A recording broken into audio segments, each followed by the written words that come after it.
Neste segundo bloco, como antes anunciado, traremos alguns aspectos da vida e da obra de dois simbolistas cearenses, Lopes Filho e Lívio Barreto.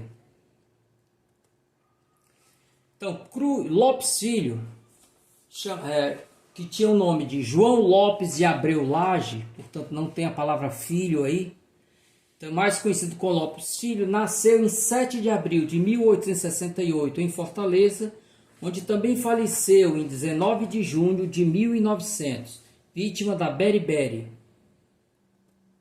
Foi empregado da alfândega. Pertenceu ao Centro Literário e à Padaria Espiritual, na qual usava o pseudônimo Anatólio Gerval. Publicou um único livro, Fantos, de 1893, recebendo desde logo a qualificação de decadentista.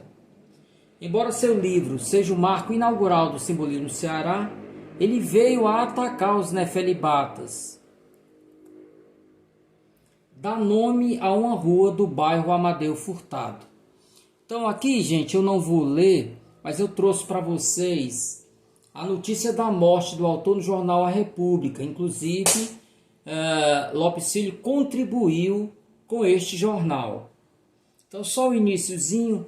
João Lopes Filho, ontem eu preservei aí, vocês perceberão, a linguagem original, né, a forma de linguagem.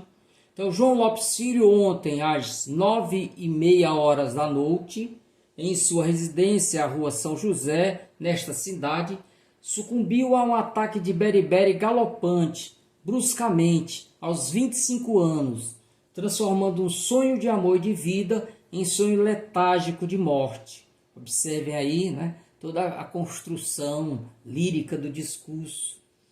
Ao pervagar a notícia pela cidade, todos que conheciam o poeta umedeceram os olhos, acabrunhados e tristes pela perda adorável do bom e generoso rapaz, que guardava no coração joias reais de afetos, sentimentos puríssimos, carícias extremas de bondade. Então ele segue nesse diapasão e encerra da seguinte forma: a morte do poeta cearense produziu geral consternação e funda saudade deixará no coração daqueles que ele amou como irmão. A República, que se orgulhava de ter entre seus colaboradores o talentoso poeta, abeirando-se do seu túmulo, verte sincero e sentido pranto de saudade e gratidão. Então eu trouxe aqui dois poemas do autor e após a leitura eu trarei alguns comentários sobre o poema. Então o primeiro chama-se Os Vencidos da Vida. De nosso lábio triste e descorado murchou a flor vermelha da alegria, e o nosso ri é um ri contrariado, sempre amarelo e cheio de ironia. 20 anos, já velhice, quem diria que chegasse tão cedo tal estado, em que é o coração supliciado, um claustro cheio de melancolia. Schopenhauer, Luzbel, tu semeaste a dúvida cruel em nossos peitos e a fé e o amor de nós arrebataste. Vamos, pois, meus amigos, no abandono, resta-nos hoje o derradeiro sono. Coveiros, onde estão os nossos leitos? Então, os comentários aí.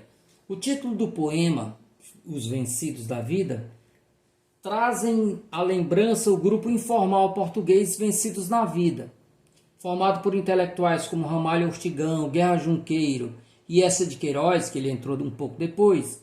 O grupo se reunia nas últimas 3 décadas do século XIX, canalizando o desencanto e a frustração dos seus ideais revolucionários da juventude para um diletantismo elegante e irônico. Fora do contexto literário, a expressão significa derrotados, aqueles que não mais têm ânimo para lutar. Todo o poema, de fato, trata do pessimismo, do desengano, da desilusão, do desespero, como vocês viram aí. O tom de desespero é reforçado pela referência na penúltima estrofe a Schopenhauer, chamado de filósofo do pessimismo. sendo mesmo associado à figura de Lúcifer. Eles culpam Schopenhauer por ter colocado a dúvida cruel em nossos peitos, e a fé e o amor de nós arrebataste, né? Então a leitura de Schopenhauer os transformou em pessoas pessimistas. É claro o diálogo com o livro Só, de Antônio Nobre, principalmente o poema número 13, que diz... Então o livro Só, de Antônio Nobre, como nós já vimos, era lido, passado de mão em mão, era a Bíblia, né, dos nossos padeiros, ali já na fase final da padaria espiritual. Então, no poema número 13, ele diz assim: ó meus amigos, todos nós falhamos, nada nos resta, somos uns perdidos. Então, vocês veem aí, tanto o tom como algumas palavras mesmo são muito semelhantes ao final do poema. Vamos, pois, meus amigos, no abandono, resta-nos hoje o derradeiro sono, né? Coveiros, onde estão os nossos leitos? Então nada nos resta, somos uns perdidos, somos uns vencidos na vida. Por fim, cabe dar destaque às maiúsculas alegorizantes, né? Então, nós já vimos que são a marca da obra simbolista. Então nós temos aí as palavras grafadas com inicial maiúscula: alegria, coração, melancolia, fé, amor, sono e leitos. Outro poema que eu separei foi Martírio de Santa Júlia, que diz, ela traz aí essa espécie de epígrafe de um quadro, né? Como se tivesse sido um quadro a origem do poema. Esse expediente era muito comum nos parnasianos, não nos simbolistas, né? Morta, sobre uma cruz, os braços hirtos, banha água do luar seu nível rosto, e erram no ar nos funerários gritos. São os tristes gemidos do sol posto. Flores esparsas pelo chão também choram a santa que voou tão cedo ao longínquo país de onde ninguém trouxe aos humanos o menor segredo. Sobre o seu corpo branco de alabastro caem as luzes místicas de um astro que anda perdido na azulada esfera, enquanto o seu olhar terno e dorido, com essa calma que a virtude gera, no luar se alonga como um vão gemido. Então, os comentários aí. O poema é marcadamente místico, era uma das características do simbolismo, tratando da figura de Santa Júlia, jovem filha da nobreza de Cartago, ali no norte da África, que foi raptada e vendida pelos vândalos a um senhor da Cócega. Os vândalos eram um daqueles grupos chamados de pagãos, né? Foram responsáveis pela dissolução do Império Romano do Ocidente. Então ela foi vendida a um senhor da Cócega. Ali, por não aceitar fazer sacrifícios aos deuses romanos e se fazer amante do governador Félix, foi a mando deste lançada no mar presa a uma cruz, vindo a falecer. Entre os elementos frequentes nos versos simbolistas, vemos no poema a presença do luar e também da cor branca, né? Nível rosto, corpo branco de alabastro, além também da presença da morte. Cabe destacar a presença das maiúsculas alegorizantes nas palavras luar, sol, santa, país, astro e virtude. Interessante também o diálogo com o clássico monólogo de Hamlet. Vocês lembram? Ser ou não seis a questão, tal. Então, nesse monólogo, Hamlet fala que ninguém sabe do país que vem além mundo, além túmulo, porque ninguém de lá voltou para nos contar. É uma coisa muito interessante porque a peça começa exatamente com a aparição de um fantasma, né? Então ninguém de lá voltou e no início do livro vem um fantasma que vem do mundo do além-morte. Mas voltando aqui, então essa afirmação presente lá no monólogo de Hamlet é reproduzida da seguinte forma no poema que acabamos de ver: país de onde ninguém trouxe aos humanos o menor segredo.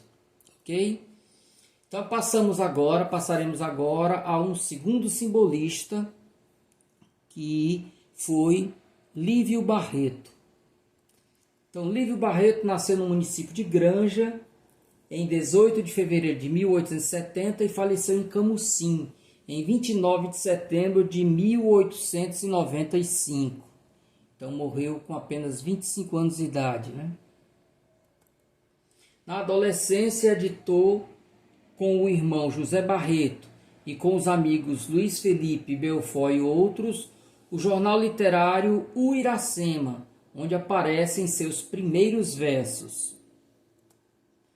Em junho de 1888, seguiu para Belém do Pará, onde conheceu o poeta português João de Deus do Rego, que muito contribuiu para o seu aperfeiçoamento literário. Em 1891, voltou para Granja, doente de beriberi. Mesmo assim, fundou outro jornal literário chamado A Luz, no qual publicou sonetos e crônicas humorísticas, estas últimas consideradas raras em sua produção poética. Em 1892, foi para Fortaleza, onde ajudou a fundar a Padaria Espiritual. Ao voltar para a Granja, no dia 27 de junho de 1892, o vapor Alcântara em que viajava afundou na praia de Periquara. Na ocasião, perdeu seus livros e alguns poemas, mas escreveu na areia da praia um de seus trabalhos mais famosos, o poema Náufrago. Chegando finalmente em Granja, trabalhou como guarda-livros na companhia Bevilacqua e Companhia, antes de ir, em 6 de fevereiro de 1893, finalmente para Camusim, onde morreria 2 anos depois. Em 1897, foi publicado póstumamente sua obra Dolentes, levada a efeito por seu amigo Valdemiro Cavalcante, que também participou da Padaria Espiritual. Aí vocês têm uma foto, infelizmente, de péssima qualidade, do Valdemiro Cavalcante.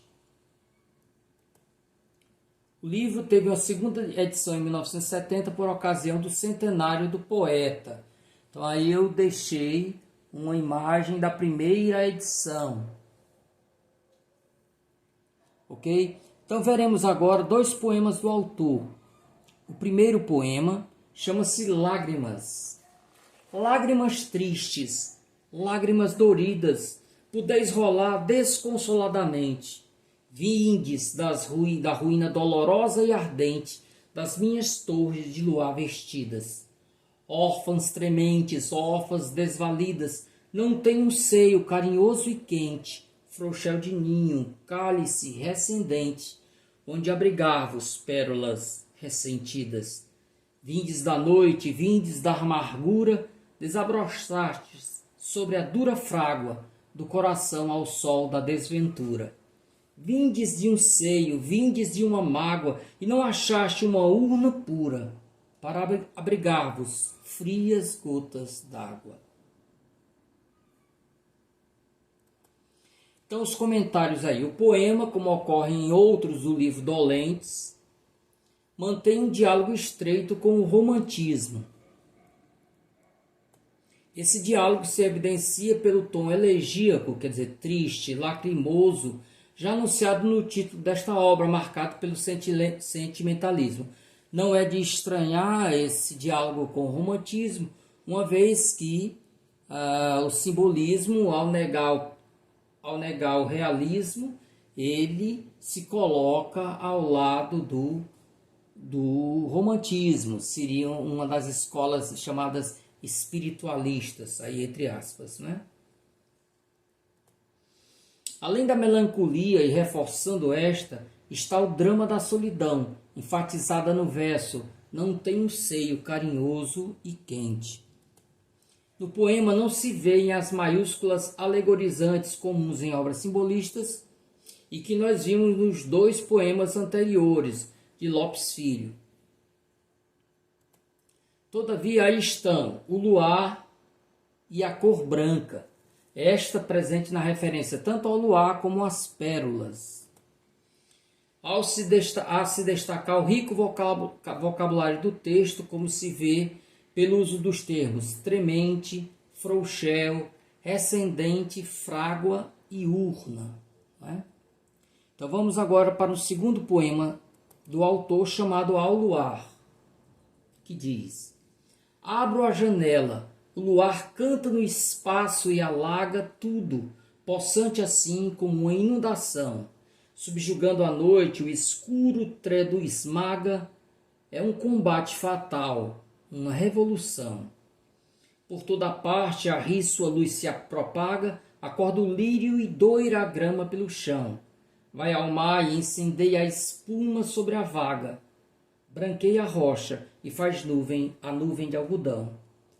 Fura a tapeçaria espessa da folhagem, dilui-se, corre, vaza, inunda e na viagem desce como um rastilho as fragas aos barrancos. Vai aos rosais em flor, bole nos jasmineiros, aromatiza o ar, murmura, e nos canteiros, para ver o luar, abrem os cravos brancos. Lindo poema. Então vejamos aí, no poema estão presentes vários elementos recorrentes nas obras simbolistas, a começar pelo luar anunciado no título. A cor branca surge de variados modos, né? No luar, no lírio, na espuma do mar, na nuvem de algodão, nos jasmineiros e nos cravos brancos. O tom de mistério também se evidencia na forma como o luar vai sendo retratado. Luar e não lar, depois eu vou consertar. A sinestesia, ou seja, a interpenetração de sentidos, se observa no verso inicial pela mistura entre visão e audição. O luar canta. Todavia, como no poema anterior do poeta, não há aqui o uso de maiúsculas alegorizantes. Ok? Então, antes de encerrar a questão do simbolismo, eu gostaria de trazer uma informação muito interessante.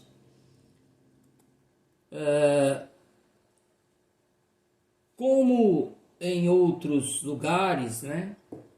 Portugal, por exemplo, aqui também foi praticado o simbolismo em prosa. E isso foi feito por dois padeiros, né? Dois membros da padaria espiritual. O primeiro foi Luís Tibúcio de Freitas, que nasceu em data ignorada em Cascavel ou em Baturité, e faleceu no Rio de Janeiro no dia 8 de abril de 1918. Na padaria espiritual adotou o pseudônimo Lúcio Jaguar.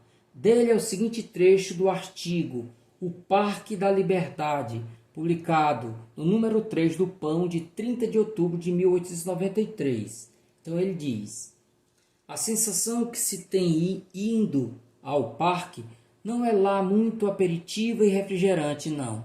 Seria o mesmo que sentiríamos se atravessássemos um pedaço de floresta devastada por um incêndio.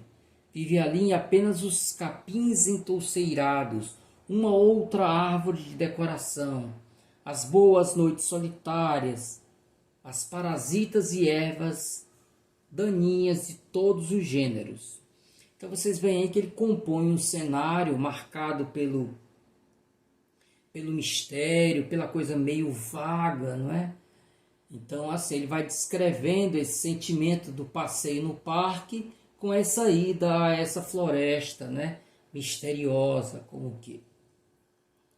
O segundo autor em prosa, né? O simbolista em prosa, foi José Cabral de Alencar, que nasceu em Baturité em 14 de janeiro de 1877, formou-se em medicina no Rio de Janeiro em 1901 e faleceu em Fortaleza em 22 de agosto de 1915.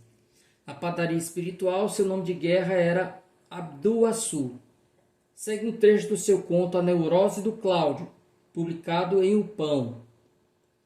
Seu riso galvanizado numa expressão voltairiana, de uma dolência quente e desoladora de aragem tropical, nevrótico, cintilante como um brandir de punhal, desenhando sobre a cor de seus lábios cóleras e sarcasmos, evolando-se sutilmente como uma quintessência de tormento, traduzia ironicamente a luta do seu ser contra a natureza e contra a humanidade. Deixava entrever a sua sombria existência, iluminada pela aurora boreal de um amor que ia melodiosamente morrendo como um canto de cisne. Então, a se destacar do trecho as imagens insólitas, né? A forma como ele vai tentar descrever o riso, né, da personagem, e ele o faz de uma forma vaga, imprecisa, indefinida, usando imagens como brandir de punhal, né? Desenhando sobre a cor de seus lábios cóleras e sarcasmos. Assim também ele vai falar sobre este amor, a aurora boreal de um amor que ia melodiosamente morrendo como um canto de cisne. É uma forma lírica, bela, mas imprecisa. Então, com esses breves comentários, nós encerramos o segundo bloco da nossa videoaula.